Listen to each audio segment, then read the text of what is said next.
Olá a todos, eu sou o Henrique Prest, da Transition Networks. A Transition é um fabricante de equipamentos de rede aí americano. E a gente vai dar um overviewzinho do tipo de solução que a gente tem, vai passar algumas coisas aí, técnicas interessantes, diferentes que a gente tem. E vamos falar de rede em geral, mas eu quero também falar um pouquinho depois do negócio que está bem na moda aí, que é a parte também de CFTV. Tá? Então, mencionando do que eu vou mostrar no próximo slide, a gente tem solução para data center, para área de energia, para área industrial, para ambiente corporativo, ambiente de campus, CFTV e para a parte de operadoras, né?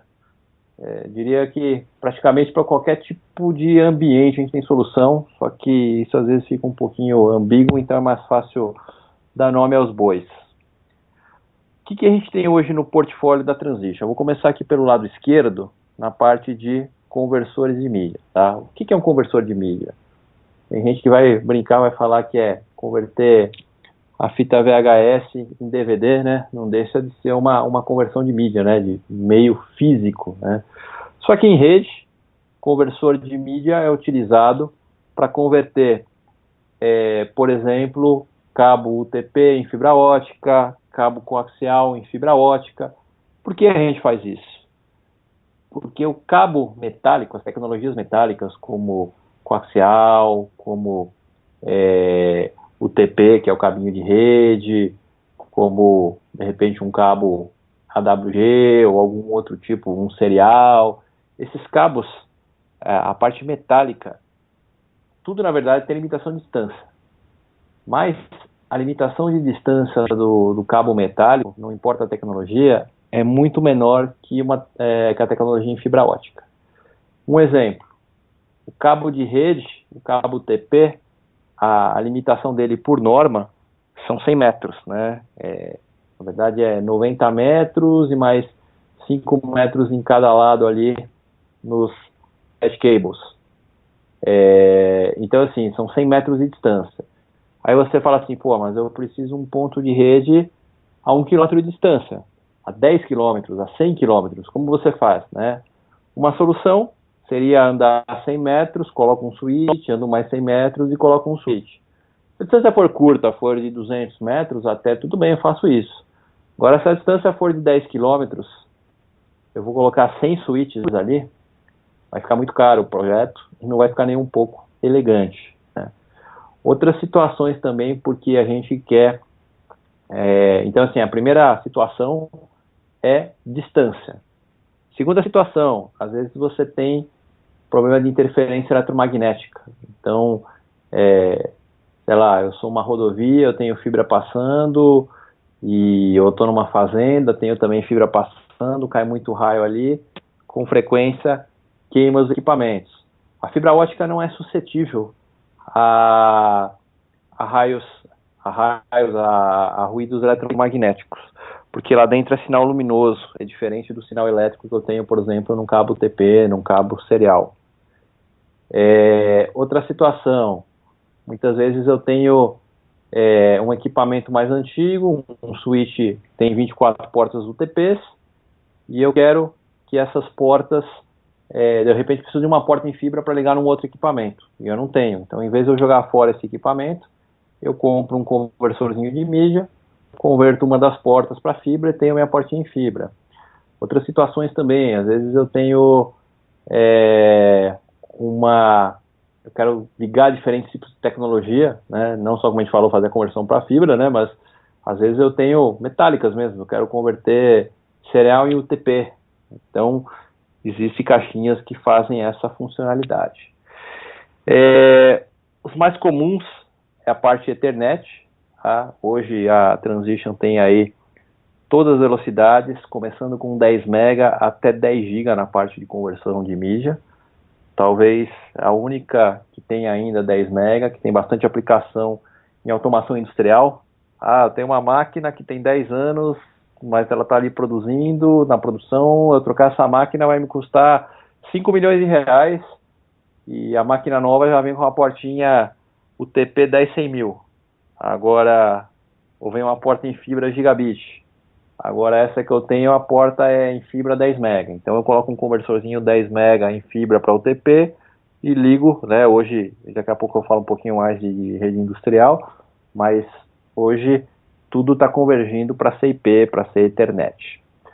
10 GB a gente também tem soluções legais aí, diferentes, que são soluções, diria que somos um dos poucos no mercado, não o único, mas um dos poucos que tem conversor de UTP 10 GB para fibra ótica. Tá?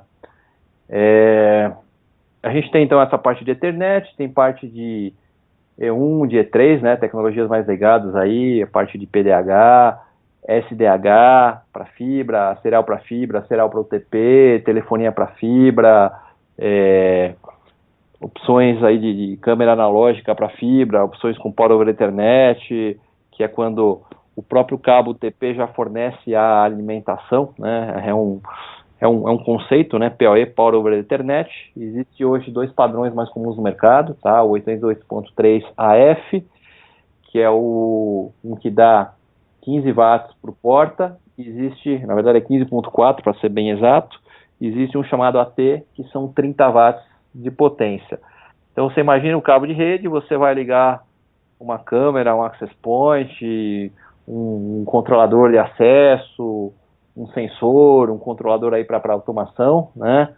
E aí você, em vez de ter que levar dali a 100 metros onde eu vou ligar ele, 50 metros, enfim, até 100 metros ali de margem de manobra, eu vou levar ele, eu preciso colocar lá do lado de lá, alimentação, quer dizer, para levar o cabo de rede, ainda preciso me preocupar com a parte de energia elétrica. O PoE é um padrão que começou no passado ali, que o pessoal tinha ideia de poder alimentar notebooks dessa forma, né? Isso é o que reza a lenda. E aí acabou indo realmente a porta Ethernet para poder aí ter 15 watts é coisa pra caramba e 30 watts é mais ainda, tá?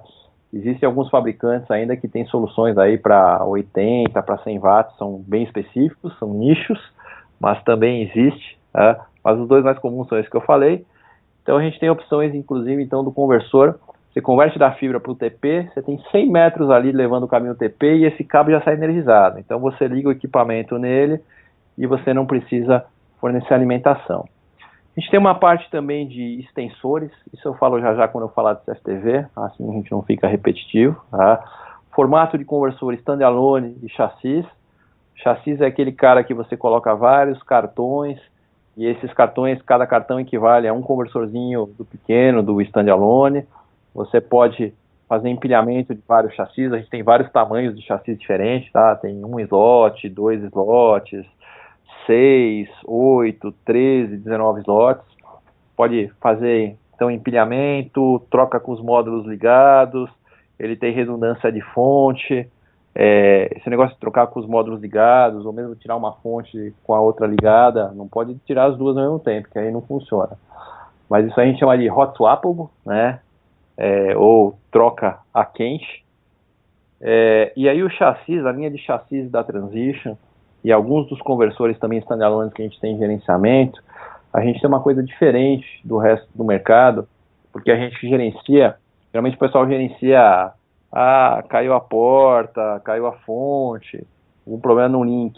A gente também faz isso, mas a gente também consegue fazer gerenciamento de camada física, poder, por linha de comando, por web ou de forma gráfica, poder gerenciar potência de transmissão, potência de recepção, temperatura do laser. Então, por exemplo, gente de data center poderia fazer o projetinho todo com switch ótico. A gente também tem esses switches óticos, mas muitas vezes prefere fazer com porta, tudo com UTP, faz a conversão num chassi desse aqui. Se eu checo do lado local, a potência de transmissão está boa, e no chassi do lado remoto, no conversor do lado remoto, está baixa. Eu já sei que eu tenho um problema de atenuação na fibra, então eu já vou tomar aí alguma providência nisso. É dessa forma que funciona. A gente tem também muito diferencial técnico nessa linha de conversor de mídia, seja standalone ou seja chassis, tá? Os mais simplesinhos já vão fazer duas coisas, que é voltar o link sozinho, rompeu a fibra, fiz a fusão. Geralmente os conversores de mídia, por serem um elemento bobo, né, no caso dos não gerenciáveis, que aí é a maior parte do mercado, você tem que enviar um técnico, às vezes, para os dois lados, para ligar e desligar ele, para ele perceber que o link voltou e poder sincronizar de novo. Aqui no Transition ele faz isso de forma automática. A hora que cai o link, o conversor começa a mandar pacote, os conversores dos dois lados vão ficar mandando um pacote, tipo, pedindo para alguém responder do outro lado, né? Tipo, dando um alô ali, a hora que volta o link, que é feita a fusão, o conversor do outro lado responde o alô, e aí ele volta a falar isso de forma automática. Então, o conversor mais simplesinho nosso já tem isso. Outra funcionalidade que a gente tem aí, praticamente todos os conversores, é passar o estado de uma porta para outra, né? Em inglês o pessoal chama de link pass-through, eu gosto de passar o estado de uma porta para outra porque é uma coisa mais simples. Imagina que você tem um enlace com dois conversores de mídia, num lado eu tenho um access point e do outro lado eu tenho um switch. E o access point, por algum motivo, ele apagou. Então, um conversor normal, como o link ótico está funcionando bonitinho, eu não tenho nem ideia, né, do que esse access point, ou um rádio, né, talvez a situação mais comum ainda é um rádio. O rádio apagou, eu não sei que ele apagou se eu não estiver monitorando, se eu não tiver com um sistema de gerenciamento que muda de cor, que me gera alarme. Então, o que é essa funcionalidade de passar o estado de uma porta para outra? Ele apagou a porta UTP do conversor do lado remoto, o conversor do lado remoto vai passar o estado da porta UTP para a porta em fibra, então ele vai matar a porta em fibra. Se caiu a fibra, se apagou a fibra do lado remoto, vai também perder a sincronia, vai apagar no lado local. E o conversor do lado local, ele passa o estado da porta em fibra para a porta UTP, ou seja, ele apaga a porta UTP. Então eu tenho um comportamento, né? Se eu tiver um switch que não é gerenciável, apaga um LED, se for gerenciável, gera todas as notificações, gera todos os alarmes. Então eu vou ter um comportamento muito similar do que se eu tivesse, apesar de ter um link em fibra no meio, do que se eu tivesse o rádio conectado diretamente no switch do lado local por um cabo UTP. Vai ser exatamente o mesmo sentimento ali, a mesma sensação que a gente tem, o mesmo comportamento que a gente vai ter. Depois a gente tem em todo o portfólio, não só na área de conversores, a opção de trabalhar com fibra ótica, que é o que a gente chama de WDM, tá?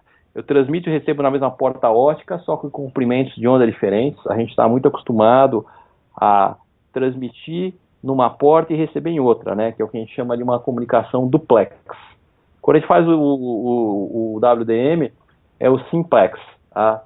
WDM é uma abreviação de Wave Coarse Multiplexer.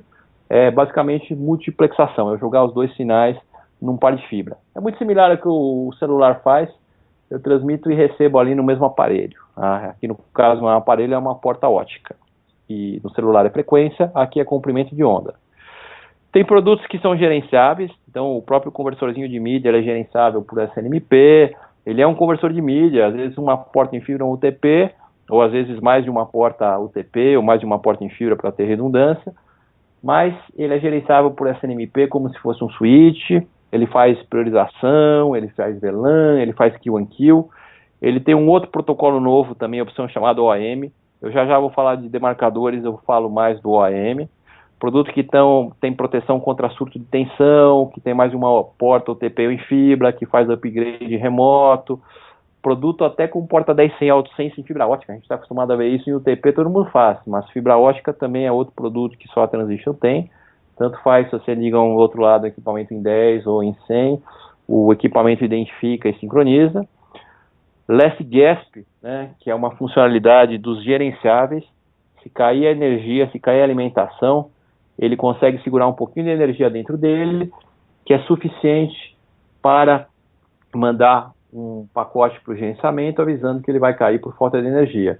Então, eu tenho um link do outro lado, eu preciso mandar um técnico lá para ver o que aconteceu, e é 50 km de distância, já manda ele com uma fonte nova, porque ou foi a fonte ou foi a rede elétrica. Tem produto também que faz loopback, então você fecha de forma lógica, não de forma física, TX e RX do lado remoto, manda pacote, eles voltando, você sabe que a fibra está ok. Enfim, tem bastante realmente diferencial técnico aqui na parte de conversor da Transition. Depois a gente tem uma linha de demarcador, tá? Isso aí é um cruzamento de conversor de mídia com switch pequeno, com switch gerenciável, tá?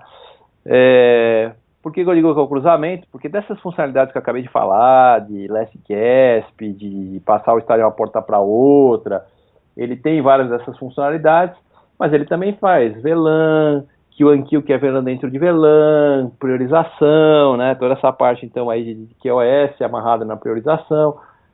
E dependendo da caixa, inclusive faz MPLS, tá? Qual é a função do demarcador? A operadora, quando leva em fibra ótica, quando ela trabalha em Ethernet, né? Antigamente as operadoras, ainda muita gente trabalha com roteador. Só que se você levar um link ótico, agora começou a sair um outro fabricante que pôs link ótico no roteador. A maioria não tem, e aí você tinha que colocar um switch pequeno com porta ótica.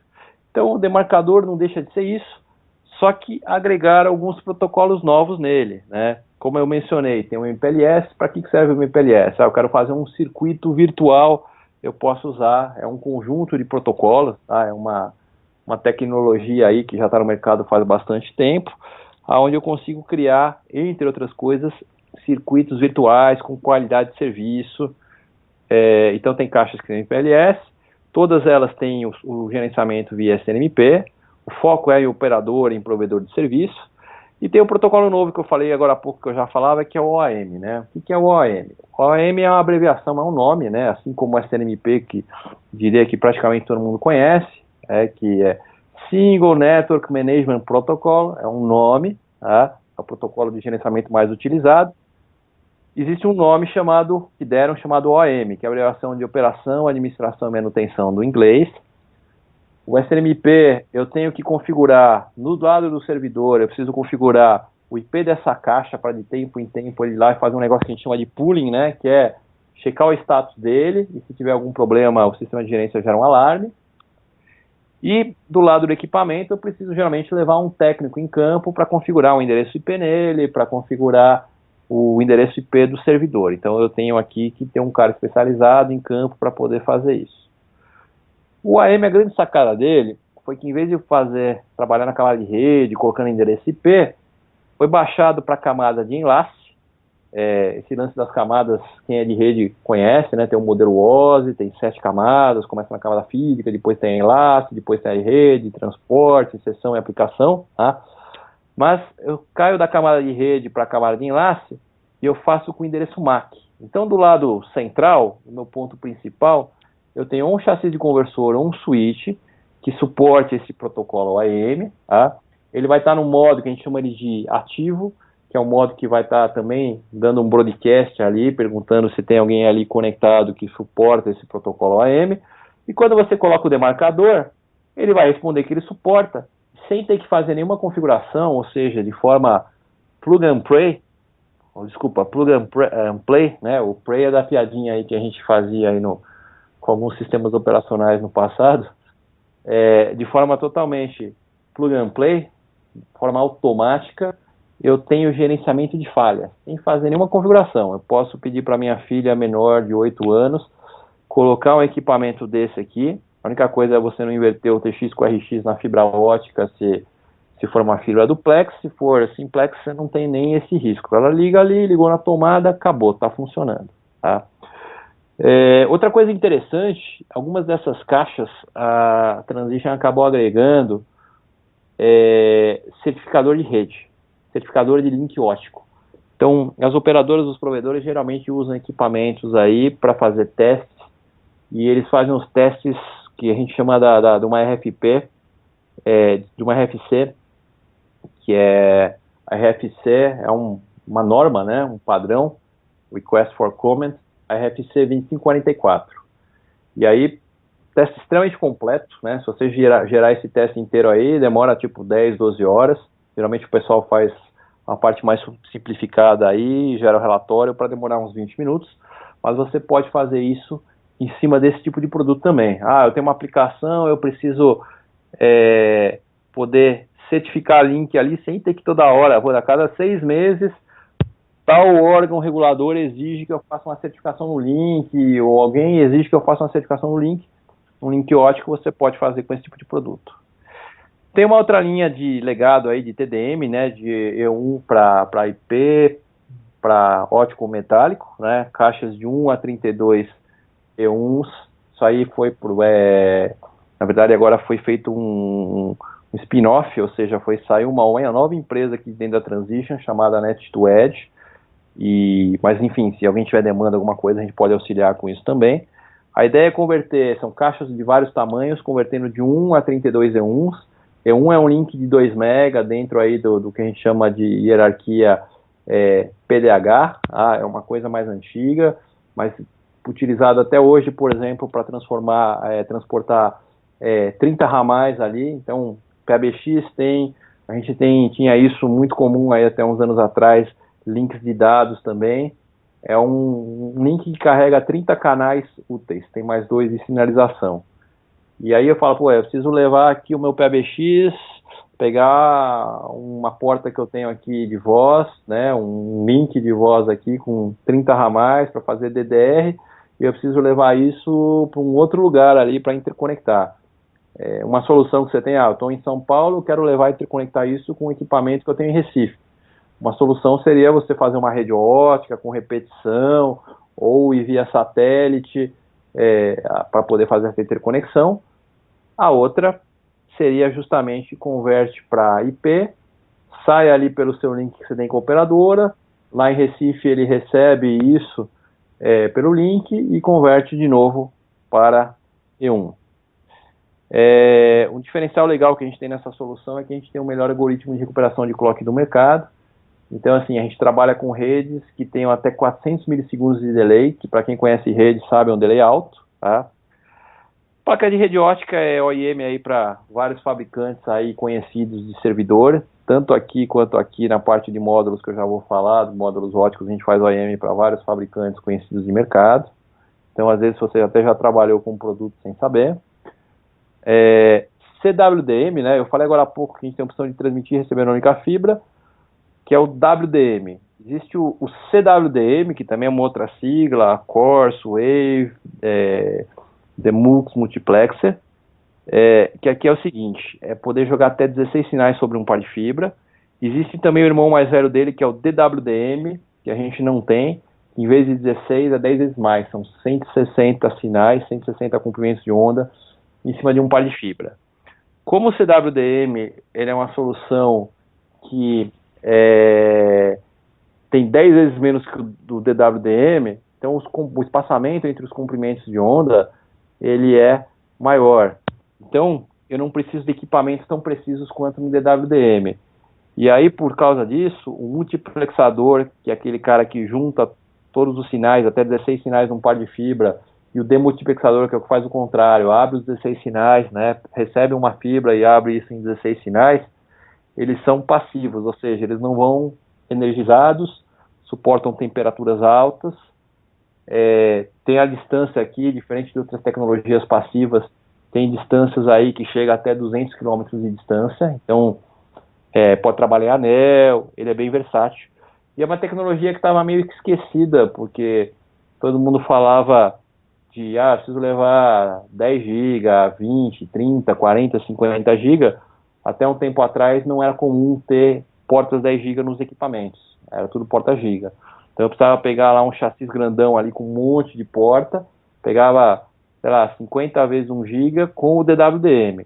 Quando o porta 10 GB popularizou, ficou mais fácil, você pega 5 portas 10 GB e multiplexa com um preço muito menor, com um cara que não precisa de energização. Tá? Você fala assim, eu quero levar 10 GB em cima de 200 km. Temos solução para isso. Você pega 10 vezes 1 GB com interfaces de 200 km de distância. Switches e conversores de mídia industriais. Tá?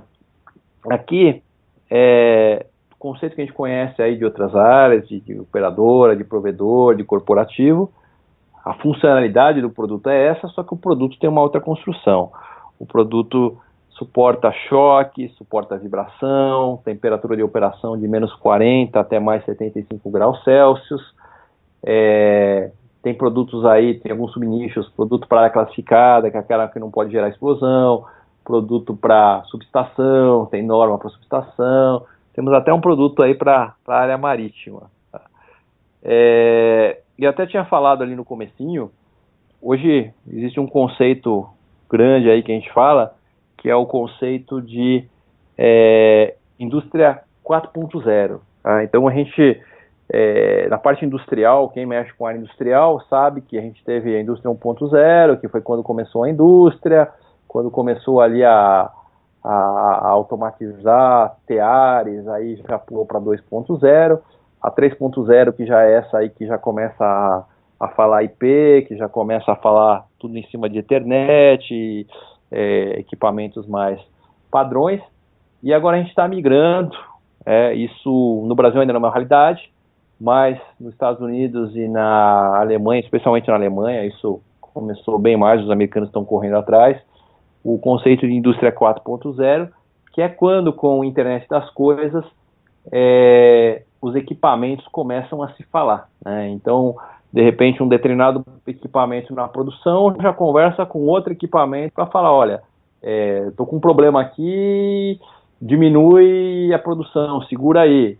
Ou, de repente, um equipamento, ele já percebe que vai ter que fazer uma manutenção numa correia, e o próprio equipamento já conversa com o outro, e eles já mandam pela rede uma mensagem para o cara que vende, já encomenda a correia e já manda uma funcionalidade, já manda uma mensagem ali para o técnico, dizendo, ó, de tal dia vai ser feita uma parada na rede, e aí precisa realmente ter um técnico, quer dizer, a linha de produção todinha se conversou e fez tudo ali, a primeira interação que tem com alguém, com o humano, é para dizer, ó, de tal dia vai ter uma parada técnica, tem que ter alguém ali para fazer essa troca. E os potenciais disso, óbvio, são gigantescos, né, de eu poder customizar um produto, de eu poder aumentar em muito a eficiência, diminuir muito a parada. Então isso já é uma realidade lá fora, mas a gente tem esses produtos aqui para quem quiser, quem tiver interesse aí em já se adequar a isso, a gente tem. Um outro lugar que está se utilizando muito são nos projetos externos de CFTV, então rodovias, estádios, ou na verdade qualquer projeto que eu tenha alguma coisa do lado externo, quando eu tenho problema geralmente externo, uma câmera do lado externo, eu já ultrapasso 100 metros de distância ali do cabo, da limitação do cabo UTP. E aí, muitas vezes eu tenho problema de temperatura, eu vou colocar um produtinho industrial. Depois a gente tem uma linha de switches com foco em operadora, provedores e corporativo, onde o diferencial que a gente tem é a escalabilidade de porta ótica, né? Então, o que quer dizer com escalabilidade de porta ótica? Produto como esse da foto aqui, preciso de 4 mini GBICs, 4 SFPs no switch. A maioria dos fabricantes começa com 24 UTP mais 4 SFPs. Nós começamos com 4 UTP mais 4 SFPs, depois 6 mais 2, 2 mais 6, 8, 12, 16. Então, essa escalabilidade é um ponto forte que a gente tem. Até chegar nos caras totalmente óticos, com 24 portas, em fibra, ou também tem versões aí também UTP, tem caras modulares, já com funcionalidades básicas de camada 3, e os uplinks aí em 10 GB, com suporte ao OAM que a gente tinha mencionado ali atrás. Tá? Eu falei também que o OAM dá essa automação, né, de fazer de forma automática sobre sincronizar ali, eu conecto e de forma plug and play, já tenho tudo certinho. Mas tem um outro ponto, eu falei que a gente pode fazer circuito virtual por MPLS, algumas caixas que tem, e aí o OAM, depois de um tempo que lançaram ele, isso, estamos falando de 8, 9 anos atrás, depois de uns 2 anos, ou seja, uns 7 anos atrás, mais ou menos, lançaram uma versão nova fazendo circuito virtual, também é possível fazer circuito virtual com ele. Então tem um pacote, você tem o switch do lado central e os vários demarcadores espalhados. E aí depois tem a parte de módulos óticos, que encaixa em toda a linha, não só da Transition, como de os fabricantes. A gente tem alguns formatos, o X2 é um formato aí mais antigo, legado da Cisco, XFP, que é um formato aí bastante utilizado aí por outros fabricantes, então, um que eu lembro de cabeça que ainda tem bastante coisa em XFP é Extreme, tá? E o SFP, que é a popular mini GBIC. A SFP é a abreviação, para quem não sabe, de Small Form Pluggable, tá? Então, seria o cara pequenininho ali, plugável, num tamanho pequenininho, que a gente apelidou aqui no Brasil de mini GBIC.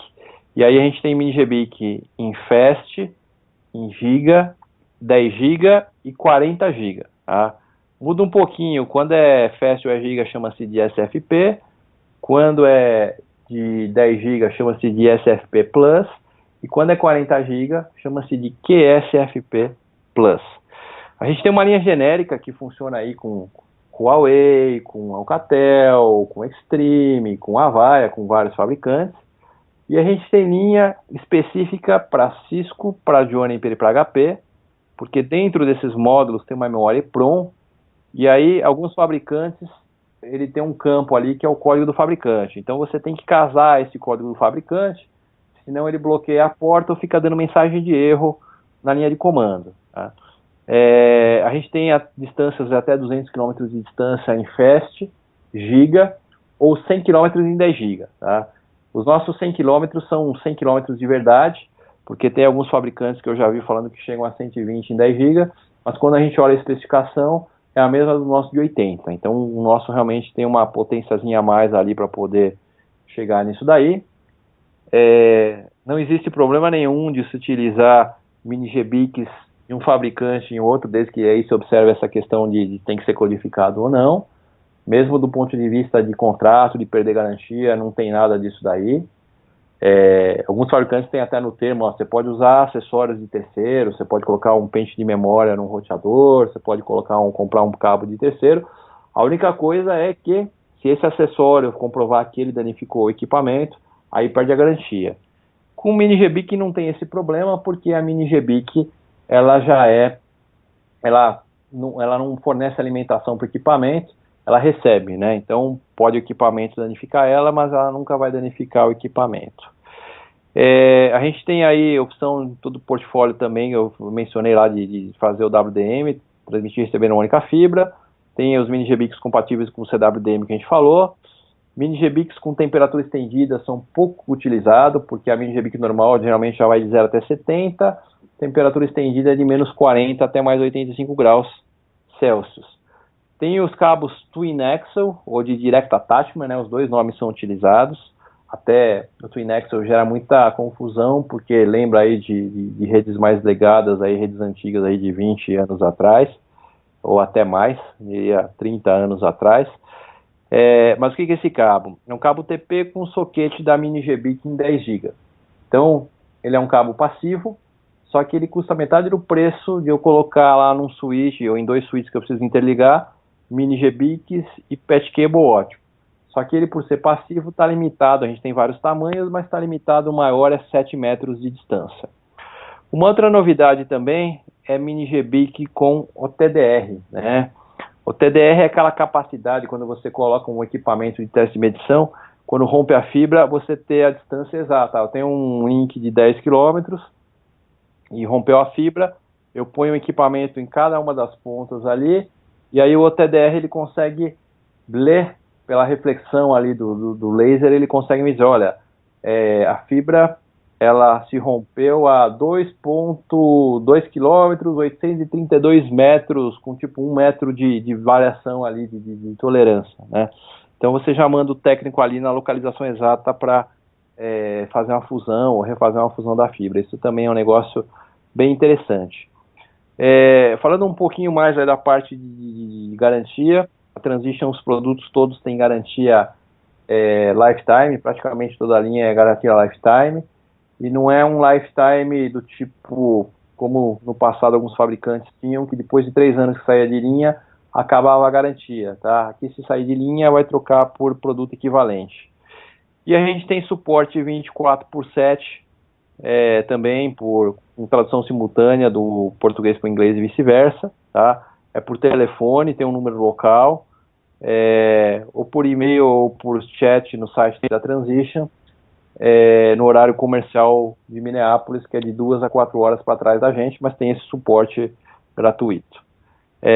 A questão da garantia lifetime também é importante a gente destacar aqui na parte dos módulos óticos, porque tem muito fabricante com produtos de menor custo, que eles pegam um módulo ótico e eles mexem na potência de transmissão e de recepção do laser para poder pegar um módulo de 10 km, fazer chegar em 12. E na folha de dados, no datasheet, ele escreve que vai até 20 km. Por quê? Porque com isso ele consegue vender mais, né? Ele consegue um custo menor. Eu peguei um módulo de 10 e estou falando que vai até 20. Porque 99% das situações o cliente vai usar dentro dos 12 quilômetros aí que ele deu essa turbinada. Qual que é o problema disso? O problema disso é que vai passar alguns meses, ou vai passar um ano e pouquinho, começa a queimar de forma massiva, porque o módulo, depois que você mexeu nos ajustes, você deu uma turbinada, todo equipamento ele vem com um ponto ideal de transmissão e de recepção. Você compra seu celular, ele vem lá, o transmissor vem calibrado de fábrica. Você consegue eletronicamente mudar isso daí, fazer ele ter uma recepção melhor, uma potência melhor para transmitir? Consegue, só que acontece, ele vai operar num modo que a gente chama saturado, você vai estar forçando ele, né? É tipo o motor do carro ali, estou trabalhando com ele a 2.500 rotações, estou indo bem, 3.500 estou indo bem. Uma vez ou outra, se eu chegar em 5.000 rotações, em 100.000 rotações, tudo bem. Agora, se eu trabalhar ali, se eu passar o dia inteiro ali, andar 20 km a 6.500 rotações, o motor vai fundir e aqui vai acontecer igual, né? Então, o fato de você ter garantia lifetime mostra que você não está... o equipamento não foi adulterado, tá? Os equipamentos também têm 0,17% de equipamento de índice de defeito, que é muito baixo. Para vocês terem ideia, grandes fabricantes aí de mercado têm 2,5%, 2,8%, 3% de equipamentos com defeito, então realmente é muito baixo. Na parte de conversores de mídia, a gente vai custar o dobro do preço dos conversores aí de baixo custo, tá? Só que qual a diferença? Como a gente só tem 0,17% de equipamento com defeito, então assim, no primeiro ano, se você tiver um problema, imagina um cara que você põe uma câmera em cima de um poste ali com um conversor de mídia. Se der um problema, você já tem o custo de enviar esse equipamento para ser feito o reparo, né? Eu preciso mandar um cara subir no poste, isso tudo custa. No segundo ano eu preciso comprar um equipamento novo. Enquanto aqui você tem garantia lifetime. Então a médio prazo acaba ficando mais em conta. Eu vou mudar agora para a apresentação específica de CFTV. Eu vou falar mais 5 minutinhos, que é o seguinte. O cenário típico de CFTV IP. Hoje, a maioria dos projetos novos são todos feitos em cima de IP. Então, o que acontece? Apesar que aqui está meio fora de foco, você tem um switch e todo mundo vai ligado nele. As estações as câmeras, as estações de monitoramento, o NVR, que é o gravador, todo mundo vai ligado nele. As vantagens do CFTV IP é que qualquer câmera IP tem resolução maior que uma câmera analógica, você acessa de qualquer lugar. Se você utilizar a parte de segurança, segmentação por VLAN, limitação por MAC address, você também tem mais segurança. A parte de sistemas de inteligência, com a parte de analítico, faço uma cerca virtual, depois de tal horário eu não quero ninguém aqui, se tiver alguém aqui eu preciso gerar um alarme. Uma máquina parou, eu dou um zoom janela quando para a máquina, aponto para ela e dou zoom. E aí duas dificuldades que a gente pode ter: interferência eletromagnética e limitação dos 100 metros de distância do cabo TP.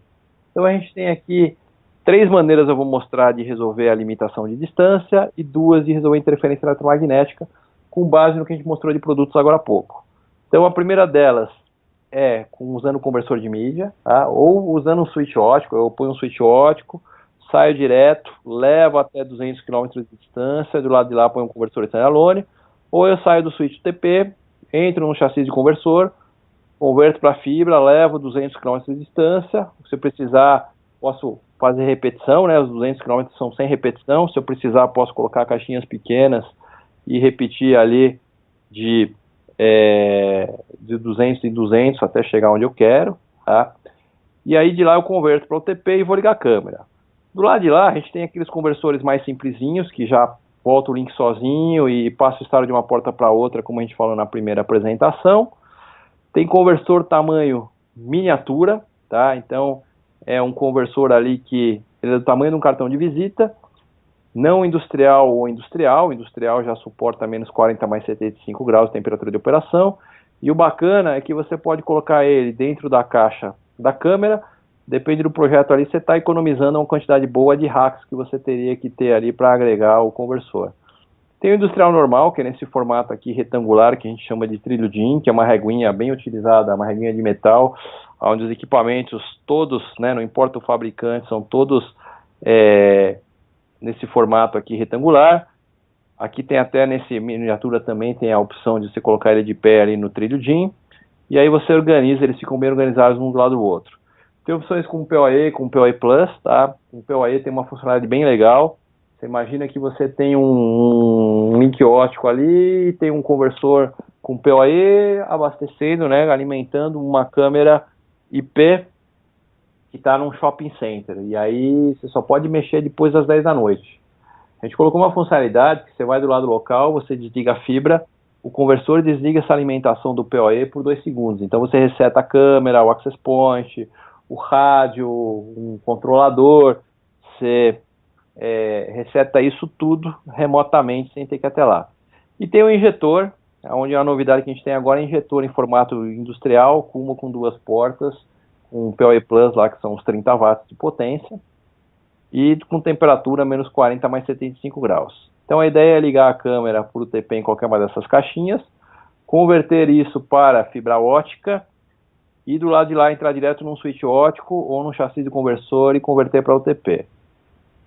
Segunda maneira que a gente tem aqui, só de resolver o problema, a questão da limitação de distância, que eu até mencionei no comecinho da apresentação que eu falaria, é com uma caixinha que a gente chama de extensor. Tá? É um conversor que converte de UTP ou para cabo coaxial ou para cabo 24 AWG.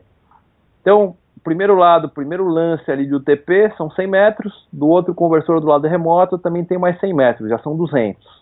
Se for coaxial, entre os conversores eu suporto 400 metros, ou seja, 600 metros no total. Se for 24 AWG, 200 metros, então 400 metros no total do enlace. Então a ideia aqui, o mais utilizado sem dúvida é o coaxial. Eu já tenho uma infraestrutura de coaxial de câmera que eu tenho. Seria de uma rede antiga, mas teria que ser muito antiga. Então, normal, eu tenho uma estrutura aqui de coaxial que era de câmeras mais antigas. E aí eu quero aproveitar, ligar o UTP, uso esses cabos coaxiais que eu tenho nessa infra, e depois converto de novo para UTP, com opções, inclusive, já saindo também com alimentação dos 30 watts de potência. É uma solução bem interessante. É um produto novo, lançado aí mês passado, que já tem bastante demanda. E a outra maneira de resolver limitação de distância e interferência eletromagnética é com switches, industrial ou não, depende do tipo de ambiente e do tipo de caixa. Eu posso estar na indústria, estar num lugar que é quente, mas eu tenho uma caixa hermética com ventilação forçada, então eu não preciso de um cara industrial. Eu vou colocar ali na rua, e a caixa não tem ventilação, preciso de um cara que chegue a 75 graus. Eu vou colocar numa câmera frigorífica, preciso de um cara que aguente menos 40 graus. Diferencial de ter caras pequenos com porta ótica, que trabalham em anel, com opção de PoE e de PoE Plus, né, então dos 15 ou dos 30 watts de alimentação. Posso ligar o que a gente chama de topologia estrela, então todas as câmeras, eu ligo várias câmeras em paralelo ali no switch, ou nos projetos mais novos, a gente faz um anel óptico. Quando faço um anel óptico e depois penduro nos switches ali, eu penduro as câmeras, com ou sem conversor, eu posso ligar a câmera direto no switch, ou ainda posso sair de uma porta óptica e ligar um outro conversorzinho. Eu tenho 2 vantagens nesse cenário. Primeiro, a economia da fibra. Tá? Eu gasto muito menos fibra no anel do que ligar vários enlaces em estrela. E o segundo é uma alta disponibilidade, que é o ponto mais interessante, que é um negócio que vem aí até das redes industriais, das redes de operadora. Rompeu uma fibra, eu tenho uma rota alternativa entre os equipamentos. Então, switches são gerenciáveis quando eu trabalho em anel, para evitar que aconteça uma coisa chamada loop, que aí trava a rede. Então, são gerenciáveis. E a partir do momento que rompe uma fibra, o switch manda essa informação para o sistema de gerenciamento. Então, te gera um alarme. Você continua funcionando, só que por um outro caminho. Se antes esses 2 switches conversavam aqui por esse first ring port, agora eles fazem essa outra rota aqui, e enquanto eu estou resolvendo o problema da rede aqui, desse enlace aqui, fazendo uma fusão, descobrindo o que está errado, a rede continua funcionando. Então, vários dos projetos mais novos são feitos em função disso. E a gente ainda tem alguma coisa de vídeo analógico para fibra ótica, mas é muito pouco utilizado hoje. Inclusive a piadinha aí que tenho feito já há algum tempo ali, que eu vi até de um canal, foi que hoje tudo é IP, né? Até o sabão em pó e o detergente são IP, sem querer fazer propaganda para ninguém, mas faz bastante sentido aí. E o que eu tinha para falar para vocês um pouquinho era isso, tá? Falando rapidamente sobre a Transition então é uma empresa americana, começou na área de conversores de mídia há 29 anos atrás, pertence hoje a um grupo chamado CSI, que não tem nada a ver com o seriado da televisão, mas que é uma empresa chamada Communication System, de capital aberta, listada na Nasdaq, ou seja, uma empresa de tecnologia, tem presença global, e como vocês viram hoje, o conversor virou um segmento, ela tem muito mais coisa aí. Tá? Eu vou também deixar aqui as minhas informações de contato, se alguém precisar, e obviamente também via consegue, via aí o Marcelo, também sempre é possível fazer contato com a gente. Muito obrigado aí a atenção de todos, esperamos que tenha sido produtivo e ficamos à disposição.